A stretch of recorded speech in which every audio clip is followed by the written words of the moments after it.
Dans l'une de ses interviews les plus sincères, le prince William évoque la perte de sa mère. Il espère ainsi apporter du réconfort à d'autres en partageant ses réflexions personnelles. Le prince William aurait intenté une action en justice sans précédent contre la reine Camilla, provoquant une onde de choc au sein de la famille royale et de la société britannique. Cette décision audacieuse marque une escalade significative dans ce que les initiés qualifient de mesures attendues depuis longtemps, tandis que d'autres s'interrogent sur ses véritables motivations. Alors que le futur roi défie la femme qui a profondément transformé le règne de son père. Une chose est sûre. Il ne s'agit pas d'un simple épisode de la vie royale, mais d'une bataille qui pourrait redéfinir la monarchie elle-même. Cette confrontation était-elle inévitable? Ou un élément déclencheur a-t-il finalement poussé William à agir? Rejoignez-nous pour découvrir la vérité sur cette confrontation royale choquante. Un scandale royal fait la une. La princesse Anne, fille unique de la défunte reine Elizabeth II, aurait engagé des poursuites judiciaires contre la reine Camilla, créant de vives tensions au sein de la famille royale britannique et incitant le prince William à intenter lui aussi une action en justice contre Camilla. Ce développement inattendu a choqué le public et les observateurs royaux, car les conflits juridiques formels entre membres de la famille royale sont pratiquement sans précédent dans l'histoire britannique moderne. Cette action en justice marque une rupture notable avec la tradition de la famille royale de régler ses différends en privé. Ce conflit public menaçait de ternir l'image d'unité et de dignité soigneusement cultivée par la monarchie. Les observateurs royaux soulignent que le moment choisi et la nature de cette bataille juridique soulèvent des questions quant aux raisons profondes qui ont pu pousser la princesse Anne, connue pour sa loyauté indéfectible à la couronne, à prendre une décision aussi radicale. Pour mieux comprendre le contexte de cette situation, il est essentiel d'examiner la personnalité et la réputation de la princesse Anne. Les anciens membres du personnel royal la décrivent unanimement comme une personne remarquablement ancrée dans la réalité et authentique, incarnant nombre des qualités pragmatiques de ses parents. Son approche directe des devoirs royaux lui a valu un respect considérable au fil des décennies. Son choix de ne pas conférer de titres royaux à ses enfants reflète sa préférence pour le fond plutôt que pour la forme et son désir de leur offrir une vie plus simple. Ce choix délibéré de prendre ses distances avec les privilèges royaux a démontré son pragmatisme et son esprit indépendant. Son approche simple de la vie royale a trouvé un écho profond auprès du public et des membres du palais. La réputation de la princesse Anne, reconnue pour son travail acharné, sa discrétion et son engagement sincère envers ses œuvres caritatives, a fait d'elle l'un des membres les plus respectés de la famille royale, admiré pour son authenticité au sein d'une institution souvent marquée par la tradition et le formalisme. L'engagement de la princesse Anne au service de la nation dépasse les traditions royales, forgeant son identité de femme travailleuse et indépendante au sein de la monarchie. Mais son approche pragmatique renforce-t-elle l'image de la monarchie ou souligne-t-elle le fossé grandissant entre devoir et tradition? Être et bouleversement. La princesse Anne s'est révélée une véritable ambassadrice des œuvres caritatives, voyageant à travers les frontières pour apporter des changements profonds dans la vie des populations. Son influence dépasse largement ses obligations royales, puisqu'elle collabore avec plus de 300 organisations caritatives au Royaume-Uni et dans le monde entier. Elle a même pris l'initiative de créer sa propre organisation, initialement appelée Princess Royal Trust for Carers, puis Carers Trust, témoignant ainsi de son profond engagement envers les autres. La vie de la reine Camilla a été bouleversée lorsque sa relation avec le roi Charles a été rendue publique, attirant l'attention du monde entier. Avant cela, elle avait mené une vie paisible, loin des projecteurs, jusqu'à ce que le destin la conduise vers un moment surprenant en 2004. L'auteur Kate Moss se souvient de l'avoir rencontrée lors d'une soirée et d'avoir échangé quelques mots en attendant son tour aux toilettes. Ce n'est que plus tard qu'elle réalisa qu'elle avait discuté avec Camilla Parker Bowles en personne. Le parcours de Camilla vers le trône a été tout sauf un long fleuve tranquille. Autrefois considérée comme la femme la plus détestée de Grande-Bretagne en raison de son lien avec le mariage de Charles et Diana, elle a dû faire face à des années d'examen minutieux de la part du public. Son histoire avec Charles a commencé en 1970 par une remarque simple et enjouée sur leurs ancêtres. Elle a mentionné que son arrière-grand-mère avait eu une liaison avec son arrière-arrière-grand-père, sans jamais imaginer que l'histoire se répéterait dans leur propre vie. Selon ses proches, Camilla n'avait jamais rêvé de porter la couronne, le marquis de Lansdowne confirmant que devenir reine était la dernière chose à laquelle elle pensait. Elle n'aurait tout simplement pas pu prévoir que sa relation avec Charles les mènerait là où ils sont aujourd'hui, rendant son accession au trône d'autant plus remarquable. L'accession au trône de Camilla a peut-être été inattendue, mais tous ne croient pas qu'elle soit le fruit du destin. Camilla a-t-elle simplement suivi son cœur? Ou une stratégie plus profonde guidait-elle son ascension vers le trône? Le pouvoir de palais s'immisce dans les affaires personnelles. L'histoire prend un tournant inattendu lorsque le prince Harry partage publiquement ses réflexions sur la reine Camilla, la qualifiant de dangereuse et laissant entendre qu'elle nourrit des ambitions plus vastes. À ses yeux, elle avait soigneusement préparé son entrée dans la famille royale, multipliant les manœuvres stratégiques, tissant des alliances et façonnant son image publique pour finalement devenir reine. Cependant, la reine Élisabeth semblait percevoir une autre facette de Camilla, appréciant son dévouement à des causes importantes, comme la lutte contre les violences faites aux femmes. Au fil du temps, la reine s'est prise d'affection pour elle et a finalement donné sa bénédiction à Camilla pour qu'elle devienne reine consorte.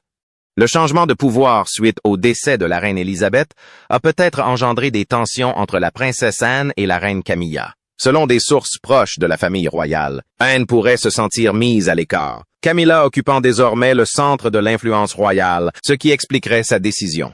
La vie sous les projecteurs a représenté un défi de taille pour la princesse Anne durant son enfance et son adolescence, car elle était souvent soumise à une intense pression médiatique. La presse l'a souvent dépeinte comme inaccessible, lui attribuant même le surnom peu flatteur de « royale impolitesse », suite à un incident survenu lors d'un concours hippique en 1982 où elle avait demandé aux photographes de garder leur distance. Pourtant, derrière cette image dure véhiculée par les médias, Anne a fait preuve d'un véritable engagement envers ses devoirs royaux et le service public. Elle a clairement indiqué que son travail n'était pas une simple façade, réfutant ceux qui pourraient penser le contraire. Son approche des devoirs royaux témoigne d'une compréhension plus profonde de ce que signifie servir le public, soulignant la complexité de l'exercice de ses fonctions aujourd'hui. Mais son franc-parler la rend-il moins accessible? Ou remet-il en question les traditions qui définissent la monarchie? La princesse Anne est une femme d'action. Elle a prouvé que les devoirs royaux ne se résument pas à cocher des cases. Il lui a fallu 10 ans avant de se sentir prête à participer au débat public sur la protection de l'enfance. Son dévouement se reflète dans les chiffres. Plus de 11 engagements royaux entre 2002 et 2022, ce qui lui vaut le titre de membre de la famille royale le plus actif. Le public britannique apprécie son approche authentique car elle ne s'attache pas à suivre scrupuleusement le protocole royal, ce qui fait d'elle un véritable trésor national.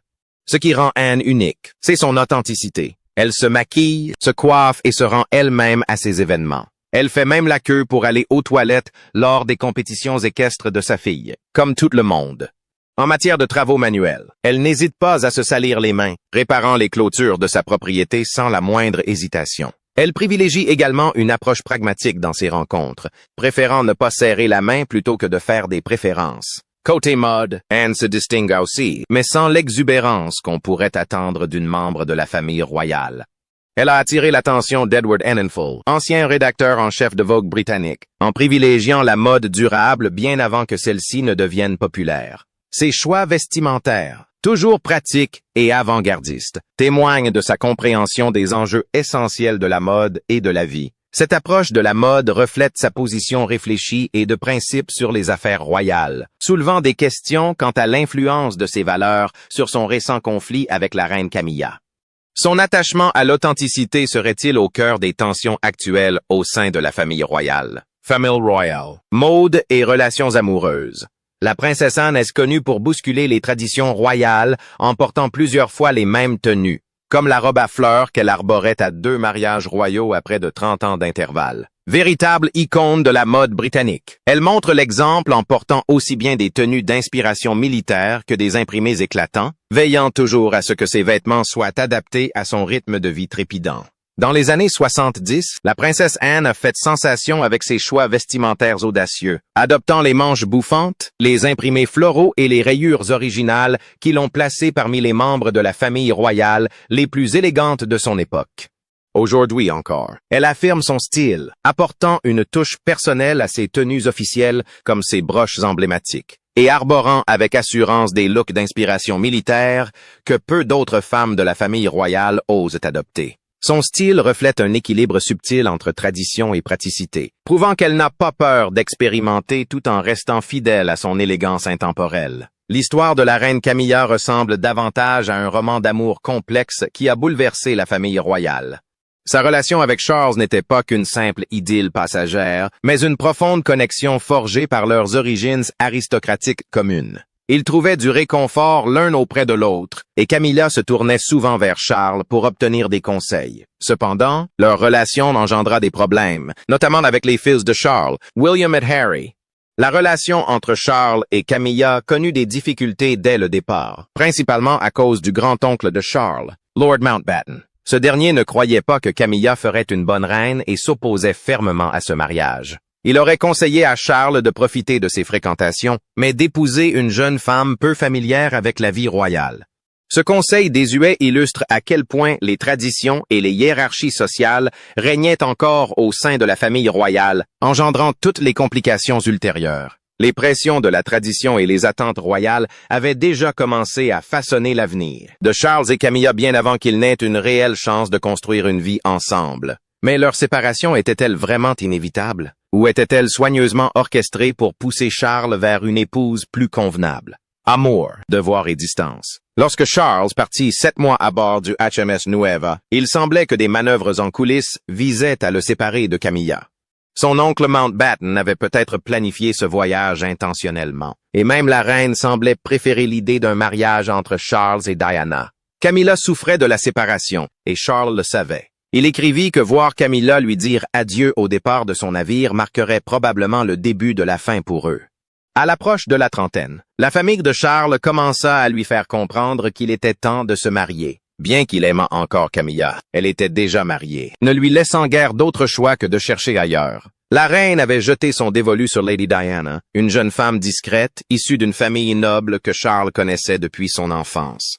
Dans une démarche maladroite, Charles demande à Camilla de prendre Diana sous son aile et de l'aider à s'adapter à la vie royale. Cependant, le mariage de Charles et Diana commença rapidement à se détériorer. La passion qui les unissait autrefois laissa place à la colère et à la frustration, même si Charles trouva un certain bonheur en étant père de William et Harry. La situation s'est tellement dégradée qu'en 1992, le premier ministre a dû annoncer leur séparation au Parlement, exposant ainsi leurs difficultés personnelles au grand jour. Le regard que la princesse Anne portait sur Camilla a peu à peu évolué. Elle a vu Camilla assumer davantage de responsabilités royales et s'y consacrer pleinement. Au départ, Anne ne croyait pas que Camilla puisse un jour devenir reine, mais elle commença à changer d'avis. La situation prit une tournure encore plus dramatique lorsque des enregistrements de la relation entre Charles et Camilla furent divulgués à la presse, transformant leur conversation privée en spectacle public. Cette révélation montra à quel point la situation était devenue complexe et confuse, mêlant sentiments personnels, devoirs royaux et attentes du public.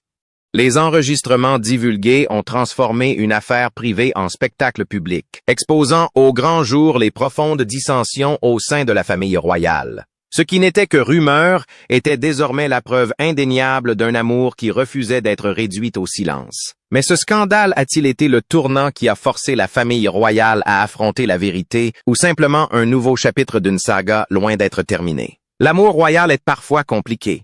Le scandale éclata en 1993 lorsque des journaux publièrent des conversations téléphoniques privées entre Charles et Camilla, révélant la profondeur de leurs sentiments. Ces échanges, diffusés dans la presse internationale, mirent au jour leurs liens profonds et leur mal-être conjugal. Cette fuite embarrassa toutes les personnes concernées, et particulièrement Camilla, qui était parvenue jusque-là à rester discrète. Lors d'une fête d'anniversaire en 1989, Diana, exaspérée, s'est approchée de Camilla et lui a dit sans détour qu'elle savait ce qui se passait entre elle et Charles. Elle a ensuite accordé une interview à Martin Bashir. Pensez-vous que Madame Parker Bowles ait joué un rôle dans l'échec de votre mariage? Eh bien, nous étions 3 dans ce mariage. C'était un peu trop. 3 ans après sa séparation avec Charles, elle a déclaré aux téléspectateurs qu'ils étaient 3 dans son mariage. Après cette interview, l'opinion publique s'est retournée contre Camilla. On la surnommait le Rottweiler et on la tenait responsable de la rupture du mariage royal. Camilla savait qu'elle devait redorer son image, sa réputation étant en lambeaux. Cela impliquait de gagner la confiance des autres membres de la famille royale, notamment celle de la princesse Anne. Mais ce ne serait pas facile. Anne n'avait jamais été chaleureuse envers aucune des compagnes de Charles, mais la situation était particulièrement délicate avec Camilla, compte tenu de leur passé commun. La froideur d'Anne envers Camilla est plus profonde que la simple protection de son frère. Pendant des années, elle s'est opposée à ce que Camilla devienne reine consort, laissant supposer l'existence de vieilles rancunes ou de conflits inconscients. La tension entre ces deux femmes de caractère illustre la complexité des relations au sein de la famille royale, surtout lorsque le passé et les rôles futurs s'entrechoquent. L'opposition d'Anne à l'ascension de Camilla ne se limitait pas à la tradition. Cela laissait entrevoir des tensions plus profondes et non résolues au sein de la famille. Qu'elle soit ancrée dans la loyauté envers la défunte reine ou dans une histoire personnelle, son opposition a rendu l'acceptation de Camilla d'autant plus difficile. Mais le temps a-t-il vraiment apaisé les tensions entre elles, ou Anne acceptait-elle simplement l'inévitable évolution du pouvoir royal? Charles a demandé Camilla en mariage en 2005 et lui a offert la bague en diamant de sa grand-mère. Ils se marièrent en avril de la même année. Lorsque Charles devint roi en septembre 2022, Camilla reçut le titre de reine consort. Le prince William fut témoin. Les chemins de Camilla et d'Anne se sont croisés il y a de nombreuses années par l'intermédiaire d'Andrew Parker Bowles, le petit ami de Camilla. Dans les années 1960, Camilla a rompu avec la tradition en portant du noir à son bal de débutante, alors que toutes les autres étaient vêtues de blanc. C'est là qu'elle a rencontré Andrew pour la première fois. Il était officier dans la garde royale à cheval et jouait au polo avec le prince Charles. Camilla et Andrew ont été en couple pendant 6 ans, mais leur relation était tumultueuse car Andrew la trompait souvent. Durant cette période, Camilla s'est liée d'amitié avec Charles et a rencontré Lucia, qui est devenue une amie proche. La situation se compliqua encore davantage lorsqu'Andrew commença à fréquenter la princesse Anne. Tout le monde les trouvait parfaits l'un pour l'autre, mais un problème de taille se posait. Andrew était catholique, et à l'époque, les membres de la famille royale ne pouvaient épouser de catholiques en raison d'une loi datant de 1701. Cette règle rendait leur relation impossible, Anne étant 4e dans l'ordre de succession au trône. Des rumeurs circulent selon lesquelles la romance entre Charles et Camilla aurait débuté alors que Camilla était encore en couple avec l'ex d'Anne, Andrew Parker Bowles, ajoutant une nouvelle complication à cet écheveau royal déjà complexe. C'est une histoire où l'amour, le devoir et les attentes royales s'entrechoquent, alimentant des décennies de drames et de tensions persistantes. Ce passé complexe explique pourquoi la relation entre Anne et Camilla est restée si tendue, prouvant qu'au sein de la famille royale, l'histoire personnelle n'est jamais vraiment reléguée au passé. L'écheveau des relations au sein de la famille royale a brouillé les frontières entre amour, loyauté et vengeance, rendant difficile de démêler le vrai du faux. Ce qui avait commencé comme des liaisons amoureuses s'est transformé en amitié inattendue, non sans susciter de nouveaux scandales. Mais le temps a-t-il vraiment apaisé ces relations complexes? Ou les a-t-il simplement contraintes à une acceptation tacite par souci des apparences royales? Les drames se transforment parfois en amitié. On a murmuré que Camilla avait commencé à fréquenter Charles pour se venger d'Andrew Parker Bowles suite à sa liaison avec la princesse Anne. Pourtant, Anne et Andrew sont restés amis au fil des ans. L'écrivain royal Tom Quinn suggère qu'Anne a probablement compris qu'ils fonctionnaient mieux en tant qu'amis qu'en tant que partenaires amoureux. Leur amitié étroite a suscité des tensions lors du premier mariage d'Anne avec Mark Phillips. Des rumeurs ont circulé selon lesquelles Anne et Andrew entretenaient une liaison avant sa séparation d'avec Phillips en 1989. Bien que la relation entre Anne et Camilla ait été tumultueuse pendant des années, elles se sont rapprochées. Aujourd'hui, elles plaisantent même sur la façon dont les séries télévisées les présentent comme des rivales amoureuses. Elles ont collaboré lors d'événements royaux, comme récemment lorsqu'elles ont organisé une réception à Buckingham Palace au profit d'organisations caritatives. Anne portait une tenue blanche très semblable à sa robe de mariée de 1992. Lors de son union avec Timothy Lawrence, elle avait opté pour la simplicité, comme à l'époque pour son mariage intime en Écosse. À la réception au palais, Anne avait choisi sa broche hippocampe et des accessoires bleu marine, tandis que Camilla portait une robe bleue ornée de broches anciennes en forme de feuilles de lierre datant des années 1930. D'autres membres de la famille royale, dont le duc et la duchesse de Gloucester, étaient présents, ainsi que des personnalités telles que l'actrice Ruth Wilson. Tout semblait aller pour le mieux entre Anne et Camilla. C'est pourquoi la procédure judiciaire surprend autant. Après toutes ces années de tension qui avaient fini par se transformer en ce qui ressemblait à une amitié, il a dû se passer quelque chose pour qu'Anne prenne une décision aussi radicale.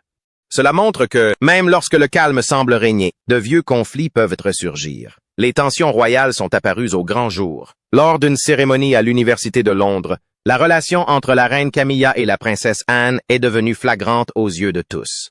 Camilla, âgée de 77 ans, était présente pour recevoir un doctorat honoris causa des mains d'Anne. La situation est devenue gênante dès l'entrée. Camilla a tenté de laisser Anne passer en premier, conformément au protocole royal. Mais Anne sourit et fit signe à Camilla de passer, bien que chacun sache que la reine a un rang supérieur à celui d'une princesse. La cérémonie fut remarquable. Camilla rejoignit un groupe prestigieux de récipiendaires de doctorats honoris causa, parmi lesquels Winston Churchill et Dame Judi Dench. Sir Mark Locke a salué son travail en faveur de l'alphabétisation, soulignant son dévouement au service public depuis son mariage avec Charles. La princesse Anne a également complimenté Camilla lors de son discours, la qualifiant de moderne, une caractéristique que Charles partage avec son approche novatrice. Malgré toutes ces politesses, une certaine tension persistait entre les deux femmes. Le fait que sa belle-sœur lui remette son doctorat honoris causa était déjà assez gênant. Mais c'est encore pire lorsque cette même belle-sœur intente une action en justice contre elle. Cet événement a révélé à quel point les membres de la famille royale doivent garder le sourire en public malgré leurs conflits privés. Ils disent tout juste, mais leur langage corporel trahit la vérité. Le roi Charles a apporté une touche d'humour à son couronnement, plaisantant sur ses doigts de boudiner, comme on le sait, tandis que le prince William l'aidait à revêtir sa tenue royale. Mais derrière ces plaisanteries royales, la princesse Anne percevait la gravité du moment, consciente du défi que représentait pour son frère d'endosser ce rôle tant attendu.